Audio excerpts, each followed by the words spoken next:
Tiempo para hablar de dietética, para hablar de la salud, para hablar de la salud infantil. Leila Pérez Venturino, ¿qué tal estás? Nuestra dietista, ¿qué tal estás? Muy bien, buenos ¿Todo bien? días. Sí. Bueno, ¿por qué? ¿Por qué hablar de la alimentación infantil otra vez? Bueno, Sobre todo hablar del apetito. del apetito. ¿No? Que es algo que nos trae a maltraer a los padres, que genera mucha tensión. Fíjense, a mí me da unos quebraderos de cabeza. Sí. A ver, la idea es justamente reflexionar, ¿sí? Y conocer aquellos mecanismos que están íntimamente relacionados con los horarios, con los gustos, con las preferencias, con el apetito en sí, porque si los conocemos, por un lado nos podemos ahorrar muchos dolores de cabeza, ¿sí? Y además podemos tomar las mejores decisiones. El que se alimenten de forma saludable ya sabemos que es muy importante y sobre todo que forjen unos hábitos alimentarios para el futuro. Entonces hay cosas que si las sabemos, la idea es reflexionar sobre ellas para que las conozcamos y nos ahorremos dolores de cabeza y podamos tomar las mejores decisiones. Bueno, a ver si somos capaces de tomar buenas decisiones. A mí me consta, ¿no? Que un hábito, es decir, horarios, o sea, ser estricto con horarios, es súper importante. No, el tema de no comer entre comidas, ser muy estricto con ese tema. Pero es tan difícil, es tan complejo. A mí me parece complejo. Bueno, a ver, eso que has dicho, sí, tenemos que pensar que en cuanto a los horarios, venimos cuando somos bebés, ¿sí? Cuando la etapa de los 0 a los 6 meses que solamente toman leche, ¿sí? Lo posible la lactancia materna, que ya hablaremos en otro programa de eso, comemos a demanda, ¿sí? Comemos, si ahí no hay horarios, ¿sí? Por lo menos así debería de ser y esa es la tendencia, que sea a demanda. Y a partir de los 6 meses, no solamente vamos... Vamos a ver esta diapositiva, que hablamos ya de lo que es la lactancia materna y la alimentación complementaria, ¿no? Exactamente, de 0 a 6 meses, que es la lactancia materna, de ser posible, ¿sí? La lactancia, la madre en el pecho, y si no es posible de fórmula, lógicamente, y a partir de los 6 meses vamos introduciendo los alimentos, lo que llamamos la alimentación complementaria, y pasamos de consumir alimentos a demanda a poco ir implementando unos horarios, ir implementando unas pautas, introducir sabores, texturas, aromas nuevos. Esto es muy importante que sea progresivo, ¿sí? Más que el orden, que puede variar incluso de un país a otro, lo importante es que sea progresivo y que vaya en función de la tolerancia del niño. Que la alimentación tiene una función que va a ser la de nutrir, esa ya la conocemos, pero además durante esta etapa, que somos responsables de darle de comer al niño, es importante que disfrute y que se vaya decantando, que sus preferencias se vayan decantando o declinando hacia los alimentos saludables. Y esa va a ser nuestra responsabilidad, va a ser nuestra función. Fíjate, la segunda diapositiva que ya la estamos viendo ahí, pone anorexia esencial de la infancia y hablas que afecta a un 30% de los menores y suele acompañarlos hasta aproximadamente los 8 años. Sí, tenemos que tener en cuenta que a partir del año aproximadamente, ¿sí? Ya casi, excepto algunos alimentos, come igual que el resto de la familia, pero los gustos, las preferencias y sobre todo, que ahí está la clave del éxito, ¿sí? El apetito es muy diferente al de hermanos más grandes o al de los adultos. ¿Por qué pasa esto? Sí, que es muy importante que lo entendamos. Cuando el niño va de los 0 a 6 meses, ¿sí? En el primer medio año de vida, sí, duplica su peso. Cuando cumple el año lo triplica, ¿sí? Y cuando cumple los 2 años lo cuadriplica. Es el momento de la vida que en relación a la cantidad de tiempo y velocidad más crecemos. Luego hay otro pico importante en la pubertad, pero en relación, ¿sí? Por 2 años, cuanto más se crece. Entonces, ¿qué pasa a partir de los 2 años? ¿Sí? Ya, lógicamente, seguimos creciendo, pero el ritmo, la velocidad baja. Y aquí es cuando aparece generalmente un desinterés muy importante por la comida. Hay niños que les afecta muy poco y hay otros que les afecta más, ¿sí? Esto de la anorexia esencial de la infancia, bueno, suele afectar, como bien dijiste, como dice la diapositiva, a un 30% de los niños y a veces los suele acompañar hasta los 8 años. Eso es importante que lo sepamos y que conozcamos la explicación, para cuando vemos. También hay otras cosas que influyen, que ya las explicaremos, pero cuando vemos que hay ese desinterés por la comida, ¿sí? Tiene en principio su explicación fisiológica. Hay una desaceleración del crecimiento, con lo cual sí, vamos a necesitar menos energía, para crecer, es lógico que haya menos apetito. Ahí estamos viendo, esa evaluación de crecimiento tiene algo que con lo que estás hablando, ¿no? Tiene que ver, a ver, una cosa es la anorexia esencial infantil, ¿sí? Que es una cosa que afecta a muchos niños y es ese desinterés por la comida, y otra cosa es que nosotros veamos que ya es algo que nos preocupe porque, vamos, ya es una cosa crónica, ¿sí? Ya hay un desinterés muy importante, o vemos que no come un día y otro día. Entonces ahí, bueno, más que preocuparnos, lo que deberíamos hacer es ocuparnos, ¿sí? Ir al profesional correspondiente, que es el pediatra, y que él se va a encargar de valorar, de hacer las pruebas pertinentes o en su caso de tranquilizarnos. Seguro que a todos nos suena lo de los percentiles, sí. ¿Vale? Las tablas es una de las herramientas que tenemos para medir el crecimiento. Lo estábamos viendo ahora, sí, ahí, a ver si podemos ver. Eso, para medir el crecimiento y la evolución del desarrollo de los niños. Estamos viendo, por ejemplo, ¿no? Niños de 0 a 2 años, longitud y peso, ¿no? Sí, eso lo voy a explicar muy sencillamente porque generalmente los percentiles nos suenan un poco a, ¿no? a cosa rebuscada. Lo que se hace ahí es compararse con unos 100 niños, ¿sí? Se usan 100 niños que se han medido, se han pesado, se ha tomado el perímetro craneal para misma raza y mismo sexo, son las tablas para poder comparar, ¿no? Entonces, si a nosotros nos dicen que nuestro niño o niña está en el percentil 35, quiere decir que hay 34 por debajo y 65 por encima del parámetro que estamos valorando. En cambio, si nos dicen, por ejemplo, que está en el percentil 100, quiere decir que en ese parámetro que estamos valorando es el primero, ¿sí? Eso, bueno, sencillamente es lo que son los percentiles, que a veces nos dicen un número y no sabemos de qué se trata, ¿sí? Estamos comparando un parámetro con otros 100 niños que han sido medidos, misma raza, mismo sexo, ¿vale? Y así es como se valora el crecimiento. Luego, según el caso, lógicamente se valorarán otras cosas, y en función de eso, bueno, se nos dirá si nos debemos preocupar o todo está dentro de lo normal y el niño, en principio un niño que crece en función de su edad, ¿sí? Tanto en peso como en talla, y vemos que no tiene apetito, no deberíamos de preocuparnos, ¿vale? Esto te decía, de hecho, en cualquier forma siempre el pediatra tiene ese tipo de control, lo tiene de forma muy seguida. Es decir, claro. ¿Por qué se controla tanto el peso a la altura? Pues por algo, porque está íntimamente relacionado con el crecimiento y nos aporta muchísima información. Por eso, más que preocuparnos, es si vemos que realmente, o creemos, porque generalmente creemos, ¿sí? Porque lo comparamos con el amigo, con el vecino, con otros niños. Entonces, pues para no preocuparnos, mejor ocuparnos y que sea el profesional quien valora el crecimiento, que tiene herramientas para hacerlo, ¿vale? El apetito infantil. La preocupación de los padres, ¿no? A mí me preocupa, bueno, me preocupa relativamente, porque en el fondo luego, pues hombre, yo creo que los padres... Crecen. No solo crecen, bueno, y vamos viendo, ¿no?, cómo evolucionan, y cuando tienes varias opciones, es decir, cuando ves cuando tienes 2 o 3 hijos, ves cómo han ido evolucionando y ves que se repiten los cánones, ¿no? Pero al final acabas vas viendo que acaban comiendo bien, ¿no? Exactamente. No pasa nada. Eso de aumentar la variedad es un proceso que puede terminar en la adolescencia, incluso en la edad adulta, ¿no? Sí. ¿Qué es lo que hace que comamos, no? Por un lado, lo que hace que comamos es el tema de la cantidad, ¿sí? Cada vez que comemos, el intervalo entre cada vez que comemos y también las preferencias y la variedad. Eso es lo que hace que comamos. ¿Y qué es lo que más le preocupa a los padres? Pues precisamente el que coman, ¿sí? Que coman todo, ¿sí? La cantidad, y que coman de todo, que coman variado. Esas suelen ser las dos grandes preocupaciones de los padres. Y aquí, sí, es muy importante qué postura adoptan los padres. Aquí tenemos, se podría decir, 3 modelos, podríamos englobarlo en 3 modelos. Están los que son autoritarios, ¿sí? Que ejercen mucho control sobre la alimentación. Está el otro extremo, que son los permisivos, ¿sí? Los dejan que coman lo que quieran, cuando quieran. Y están los padres más responsables, que sería el modelo ideal, que van a, bueno, supervisar, van a modular, van a atender las necesidades, pero sin irnos ni a un extremo ni al otro. Está claro. Tenemos los extremos siempre han sido malos. Sí. Los extremos siempre son malos. Exactamente.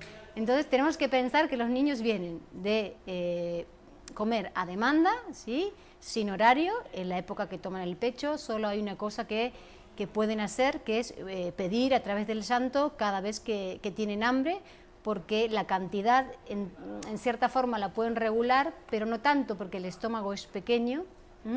Entonces, y luego vamos a introducir un montón de cambios, entre ellos sí estructurarla, tener unas pautas y tener unos horarios. Entonces, lo único que les queda a ellos, ¿sí?, por controlar, por decirlo de alguna manera, cuando nosotros decidimos cuándo y qué, es la cantidad, ¿vale?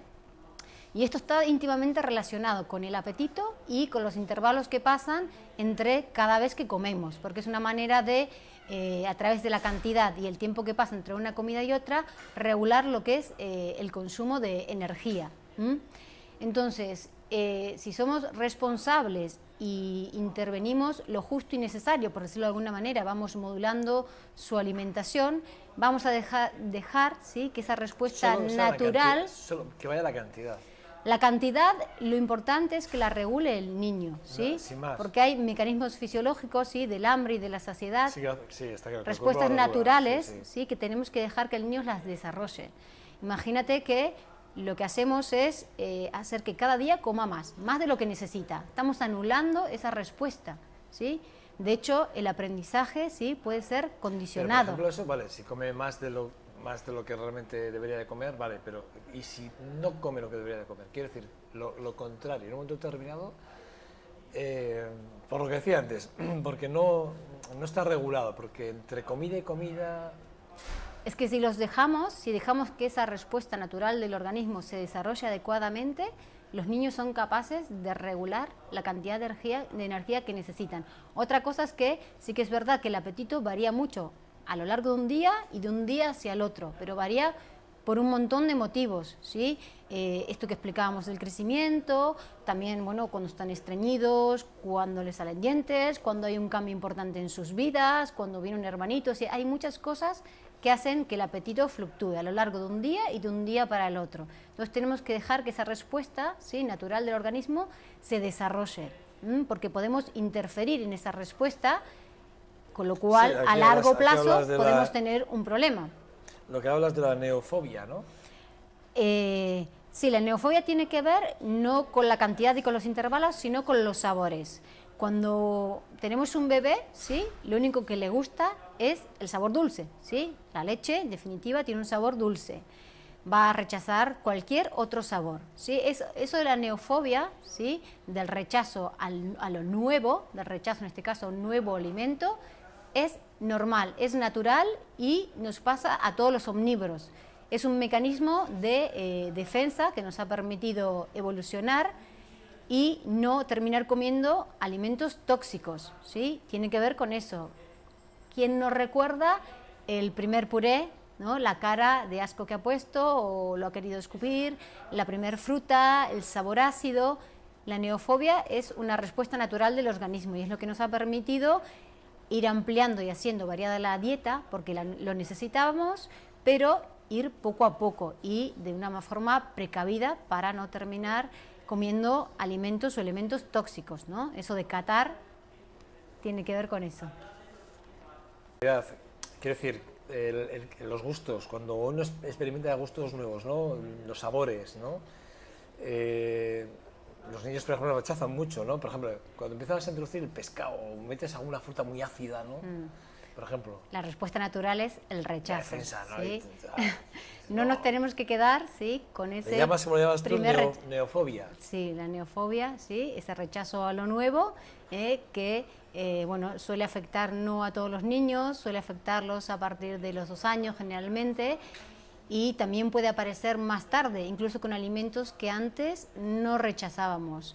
Tenemos que pensar que pasamos de tomar solo leche, sí, que es un alimento dulce, a empezar a introducir un montón de sabores y texturas, es decir, que empieza a variar nuestra dieta, ¿sí? Por eso somos omnívoros, y es un mecanismo natural, ¿sí?, un mecanismo natural y que nos ha permitido evolucionar porque ha hecho que no comamos alimentos que sean tóxicos. Ya sabemos que un poquito de algo que es tóxico no nos va a hacer nada, pero una gran cantidad sí. Entonces es algo totalmente natural, es una respuesta que tiene que ver con, vamos, con la evolución, con la supervivencia. Que nos pasa también ahora, ¿eh?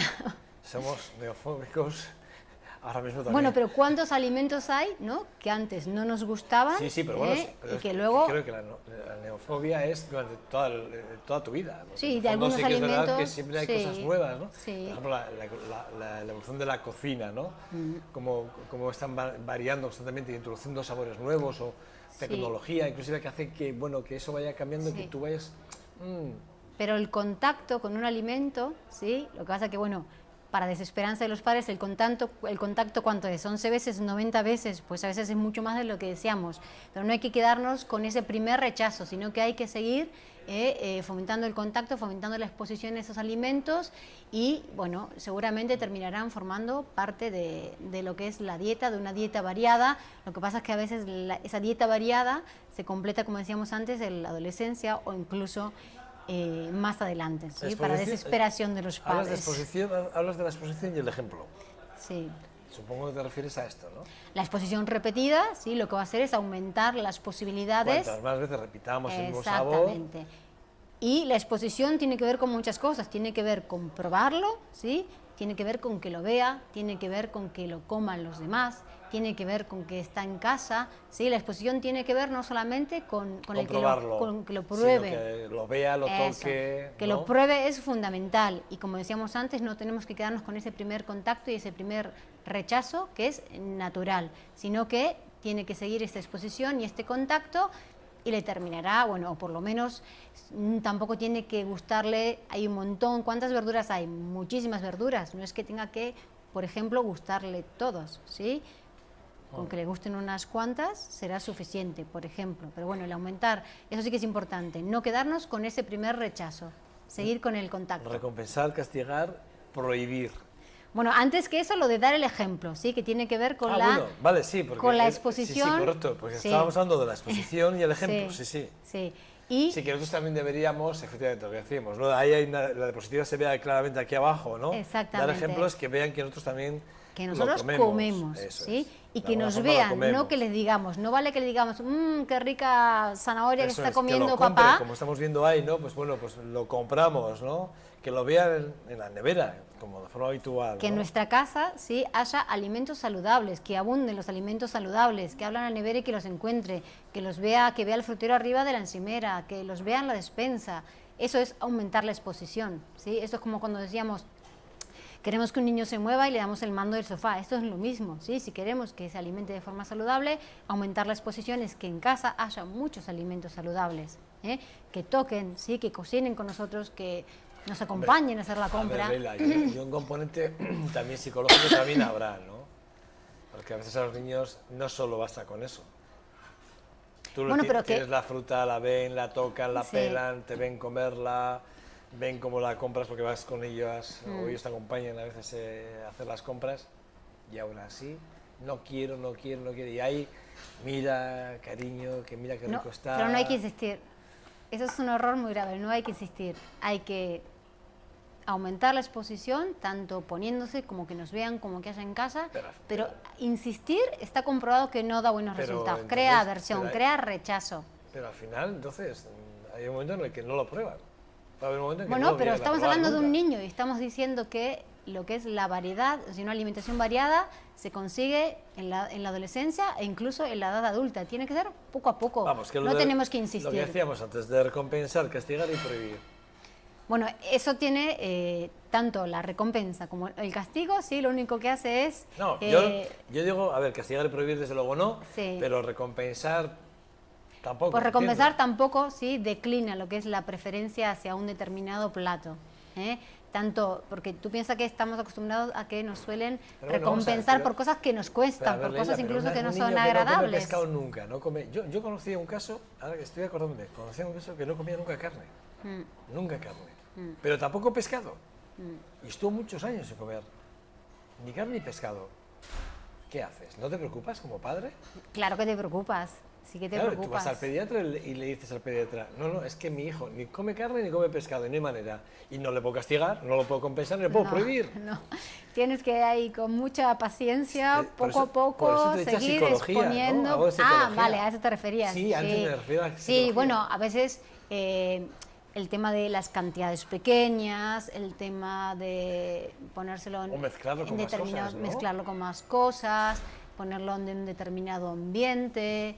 Sí, hay que jugar un poco con esos aspectos, pero... Si no, no me dejas ningún arma. No, eso sí, por supuesto, eso sí, pero insistir en ponerle algo que no le gusta y que lo coma y que se lo termine o terminar castigándole, eso lo único que hace es declinar la preferencia por esos platos. Conclusiones, Leila Pérez Venturino. A ver, vamos a ver, a lo que vamos. Respetar el apetito de los niños. Importantísimo, para no anular esa respuesta natural del hambre y de la saciedad. Aumentar la exposición a alimentos saludables y dar ejemplo. Que es lo que Eso es clave, ¿sí? Para mí no ayuda mucho, ¿eh? Yo no... aumentamos todo lo que quieras, pero yo creo que si no hay algo más... Y luego lo de promover sí que ayuda, comidas... lo que pasa es que los tiempos que nosotros manejamos, ¿sí?, no son los que maneja el niño. Por lo que decíamos, ¿cuánto es los contactos? ¿Cuántos tienen que ser? ¿11 o 90 o 200? Pues dependerá de cada niño. Y para desesperanza nuestra, ¿no?, que queremos que las cosas sean rápidas y que a veces comparamos con el hermano o con otros niños, pero bueno, tiene que ser progresivo, tiene que ser poco a poco, grandes dosis de paciencia, eso sí que es verdad. Y sobre todo, pues, dosis de paciencia, no. Eso no son dosis de paciencia, perdóname. Multiplicadas. Eres excesivamente generosa. No, y luego promover las comidas en familia y en el ambiente agradable. Eso es muy importante. Eso es muy importante. Eso es todos los días, Leila. Bueno, los niños que tienen la suerte de hacer más comidas en familia, niños que tienen todos los menos, días. Pero... Y no, hay alimentos que no. Bueno, ¿hay frutas? Pero, ¿frutas? Pero lo que decíamos... ¿Los niños las frutas? Sí. Bueno, o sea, esa es la batalla. Bueno, lo del pescado ni te cuento. Pero pescado y frutas es la batalla de casi todos los padres, a diario. No es de casi todos los padres, es un porcentaje. Y otra cosa que no hay que insistir. Leila, tú no estás dentro del carro. Si hay un montón de frutas, ¿quién dijo que tienen de comer de todas? Si les gustan unas pocas, ¿por qué no les vamos a dar esas? Y las otras, lo que decimos, aumentar la exposición. Seguramente en algún momento le terminarán gustando. O simplemente nunca te ha pasado de que te guste algo de repente, ahora incluso a la edad adulta, y que recuerdas que alguien lo comía. Eso es muy común. Leila, no me convences.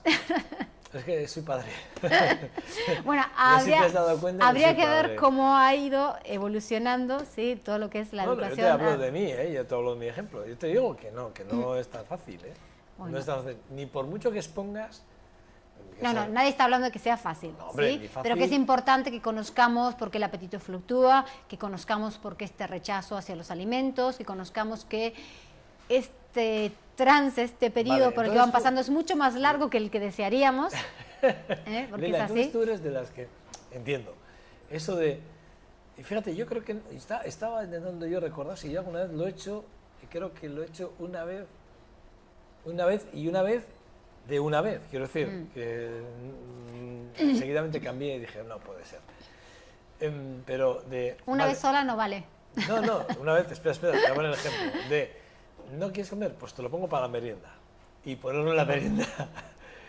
Y decir, ¿no lo quieres? Ponerlo para la cena y decir, no, mira, toma la merienda. Y al final no lo ha comido. Quiere decir, plato de lentejas. Bueno, ¿y por qué lo tiene que comer ese día, no? Por ahí bueno, pues... No. La exposición y el contacto. Poner lentejas, te dice, no quiero lentejas. Vale. No quiero lentejas. ¿Y otra legumbre, por ejemplo? No quiero garbanzos. Y no quiero alubias. Y es que no quiero legumbres. Bueno. Y le dices, bueno, alguna legumbre dices, no quiero legumbres. Bueno, ¿qué haces? Pues en ese momento no dársela o darle muy poquita cantidad, por ejemplo. Ni poca cantidad ni nada. Nada. Es que más, le pones el plato a la... Pues que te vean a ti comerla. Escucha, si no, a mí me ven y no uno, y me ven repetir. Pero tú lees el plato puesto en la mesa y son las 1:05 y pueden ser las 2:05 una hora después, sí. Y el plato sigue igual. Bueno, pues a la siguiente comida, a la merienda, no a la merienda. No me convences. No me convences, Leila. Bueno, no es fácil, pero hay que intentar hacer las cosas lo mejor posible para cometer por lo menos los menos errores que podamos. Quiero que me des consejos y que sean... Bueno, lo que hemos dicho, sí, de el tema de la cantidad es muy importante, porque a veces le ponemos platos en función a lo que es nuestro apetito, ¿eh? Y ya hemos hablado del apetito, lo importante que es que se autorregule. Pero poner cantidades pequeñas, yo siempre soy partidario. Es mejor que repita. Sí, que repita, incluso yo prefiero sí. que lo pruebe y que me deje la mitad del plato y que me haya probado y por lo menos lo haya comido. Yo prefiero eso, efectivamente, que lo rechace, ¿no? Pero por lo menos que lo pruebe, que bueno, que lo intente, ¿no? Mezclarlo con otras cosas, cambiar la textura, pero... y seguir insistiendo entre comillas, no insistiendo de machacarles y que lo tienen que terminar, sino aumentar la exposición y el contacto. No, estoy poniendo ejemplos, ¿eh? No tiene queso. ¿Cómo que no? ¿Y esto blanco que tiene aquí? Ah, pues igual un poquito de queso sí que tiene. Bueno, pero eso es muy común y es un pulso, sí, es una de las armas que tienen los niños con los padres, el tema de la comida. Tú lo que pasa es que tienes suerte, me da la sensación. Yo la verdad que no me puedo quejar por cómo comencé. Ya, amiga. Pero bueno. Bueno, Unidiet, la unidad de salud alimentaria. Sí. Leila Pérez Venturino. Ahí es donde, bueno, la unidad de salud alimentaria que está en el centro de investigación, ahí tiene la tarjeta. Las Carey, en la avenida de Miguel Unamuno, número 3, segunda planta. Y que tienen ahí teléfono de contacto para pedir cita telefónica en el 644-959-996. Repito, 644-959-996. Y la página web, que es www.un-mediodiet.es. Y que es verdad que suelen ir los adultos principalmente, pero muchas veces van con la libretita con todas las preguntas para sus niños. Eso me suele pasar mucho. Vale, yo tendré que ir, porque ya que no resuelves aquí, ¿me tendré que ir a la consulta o qué? ¿Tienes que poner la bata y recibirme? A resolver las dudas de los niños y de las niñas. No puede ser, la verdad es que... Pero bueno, es muy importante, ¿eh? La educación alimentaria desde pequeños es muy importante porque también yo veo la consulta con gente adulta, ¿sí? Las cosas que te cuentan y uno dice, ¿cómo puede repercutir luego en la edad adulta? Gente que hoy mismo, ¿sabes? Por ejemplo, tiene obesidad, tiene sobrepeso y eran de esos padres autoritarios que los obligaban a comer, que les insistían con las cantidades. Se ven cosas, al margen de lo que digan los libros, ¿sí? Mi experiencia es que se ven cosas que dices, esto es muy importante, esto es para tenerlo en cuenta. Repito, yo como padre, en mi caso, tengo un ejemplo, es decir, pero yo creo que vamos, yo soy tú no estás en el número de padres que son, yo creo que estoy en el 80% de los padres que tienen este problema, ¿eh? Bueno, por eso elegí este tema porque por eso elegí este tema porque sé que es una cosa que nos tiene a maltraer, nos trae muchos dolores de cabeza. Barbaridad. O sea, quiero decir que incluso mezclando, intentando enmascararlo para que ciertas, bueno, que lo perciban, sí. No hay fórmula humana de poder conseguir que... Es que quizás en algunos alimentos no hay que... Casos, Yo tengo que negociar. Quizás en algunos alimentos no hay que insistir. Tenemos que mirar a qué grupo pertenecen y si no le gusta el queso, como el ejemplo que acabas de poner, pues ¿por qué tiene que comer queso? Si hay leche, si hay yogur, si hay otros lácteos, ¿no? Sí, a veces el insistir, perdemos la... Vamos, porque hemos hecho eso, ¿sí? Perdemos el norte, sí, verduras hay un montón. ¿Por qué insistir con la que no le gusta? Si lo importante es que coma verduras. ¿Y para qué insistir que ahora coma verduras y luego las va a detestar por haber insistido? Ay, Leila. Hay que... Bueno, visítenle, vayan a ver a Leila, vayan aquí a Unidiet. Repito, vean la tarjeta que la tienen ahí. La unidad de salud alimentaria. Resolveremos las dudas de ese 80% de los padres. Por favor, sí, nos ayudaríais mucho. Nos ayudaríais mucho.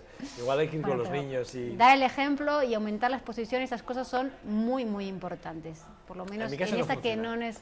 Yo les hablo de mí, a mí no funciona. Ustedes verán, a mí no funciona. Yo voy a decir que sí, a mí no funciona.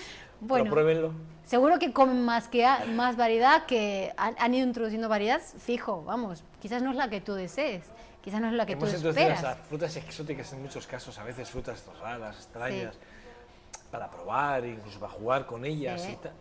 No hay manera. Bueno, pero eso está muy bien, haberlo hecho está muy bien. No hay manera.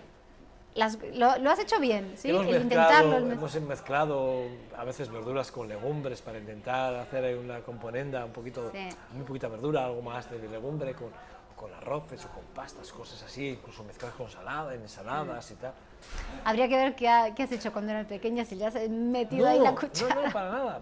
Nunca bueno, poco a poco, mucha paciencia Nunca hemos sido...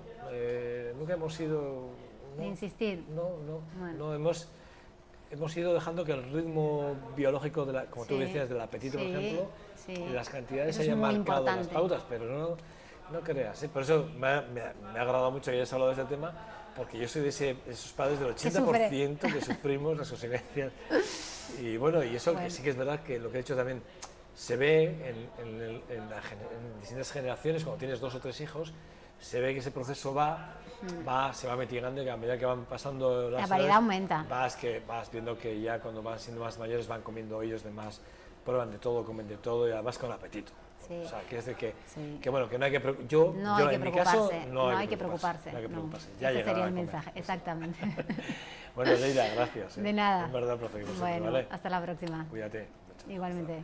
Nada, una breve pausa para la publicidad y regresamos en un minuto. Hasta ahora.